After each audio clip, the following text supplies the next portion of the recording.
ఇవ్వాలని రాజకీయ నాయకులు ప్రయత్నం చేస్తారు తప్ప ఎంబీసీల అప్లిఫ్ట్మెంట్ అనేది ఎక్కడ కనిపిస్తలేదు. గత 10 సంవత్సరాల్లో ఇక్కడ కూడా కనిపిస్తలేదు. సో ఎంబీసీలకు కూడా అవకాశం కల్పించాలి.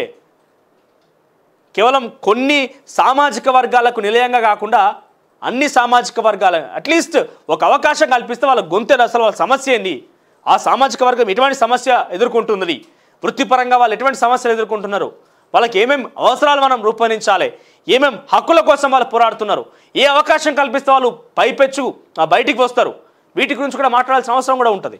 వాటి గురించి ప్రతిపాదించాలి, పార్టీ కూడా అవకాశం కల్పించాలి. జెండాలు మోయాలంటే బీసీలు అనేది ఏ రకంగా ఉన్నదో ఆ బీసీలలో కూడా అట్టడుగు వర్గాలు చాలా ఉన్నాయి. ఇంకా ఎంబీసీలు ఒక నాయి బ్రాహ్మణులు, ఒక కుమ్మరి వాళ్ళు, ఒక వడ్రంగి వాళ్ళు, ఒక పెరక సామాజిక వర్గం చెందిన వాళ్ళు, ఒక బోయ సామాజిక వర్గం చెందిన వాళ్ళు ఇట్లా అనేకంగా ఉన్నారు. అందరికి అవకాశం కల్పించాలి. చట్టసభలల్లో స్థానిక సంస్థలలో అవకాశం లేదు. ఎందుకంటే వాళ్ళకు ఒక అవకాశం నామినేట్ పదవుల రూపంలో అవకాశం కల్పిస్తేనే సామాజికంగా ఆర్థికంగా అన్ని రకాలుగా బలపడి వాళ్ళ హక్కులను సాధించుకోగలిగి వాళ్ళ సమస్యను ప్రభుత్వం దృష్టికి తీసుకొచ్చి ఆ సమస్యల పరిష్కారం కోసం పోరాడే అవకాశం ఉంటుంది. లేకపోతే వాళ్ళు ఎప్పటికి కూడా అట్టడుగు వర్గాలు ఇంకా కూడా బడుగు బలహీన వర్గాలు కాదు, బలమైన వర్గాలే. ఈరోజు వేసవి కాలం వస్తుంది, అందరం తాగునీరుతో సమస్యను బాధపడుతున్నాం. ఫ్రిడ్జ్ల వాటర్, విండల వాటర్ కొనుక్కుంటాం. సరే, ఆరోగ్యం కావాలంటే ఏం చేస్తాం? మళ్ళీ కుండ దగ్గరికి పోతాం. ఇంట్లో ఫర్నిచర్ కావాలి, మంచి మంచి డెకరేషన్స్ కావాలి, ఇల్లు కట్టుకుంటే ఏమేం చేస్తాం? ఇంకా వడ్రంగి దగ్గరికి పోతాం. అంటే బలమైన వర్గాలు అవన్నీ కూడా మన బతుకు జీవనానికి ఉపయోగపడే వర్గాలు అవన్నీ కూడా మన బతుకు జీవనానికి ఉపయోగపడే వర్గాలు అవన్నీ కూడా చావు నుంచి పుట్టుక వరకు, పుట్టుక నుంచి చావు వరకు ఏం కావాలన్నా కూడా ఇదే బలమైన వర్గాలు కావాలి. వాళ్ళ బలహీన వర్గాలు కాదు.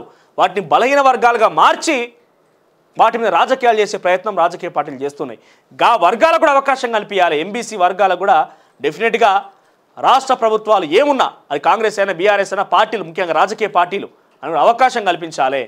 కేవలం బీసీలతో రాజకీయం చేసి కొన్ని వర్గాలకు మాత్రమే లబ్ధి చేకూర్చుకునే ప్రయత్నం కాదు. అన్ని వర్గాలకి, ముఖ్యంగా ఎంబీసీలకి ఇచ్చిన వారికే పదే పదవులు ఇవ్వడం కాదు. ఎంబీసీ వర్గాలను కూడా జర ఆచరణలో తీసుకొని ఈ సబ్బండ వర్గాల్లో బలమైన వర్గాలు ఏదైతే మన పుట్టుక నుంచి చావు వరకు ఉపయోగపడే అనేక కులాలు కూడా ఉన్నాయి, వారిని కూడా పరిగణలోకి తీసుకొని వాళ్ళకు కూడా అవకాశం కల్పించాలి.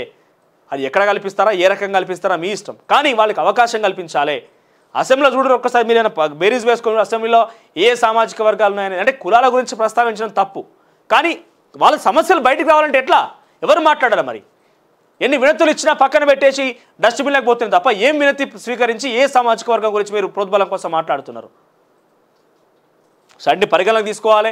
కేవలం కొన్ని పథకాలైతే సరిపోదు. వాళ్ళ ప్రాతినిధ్యం వహించే విధంగా ఆర్థిక రంగంలో, సామాజిక వర్గంగా, రాజకీయ వర్గాల్లో వాళ్ళు ముందుకు వరుసకు వచ్చే విధంగా ప్రయత్నం చేయాలి.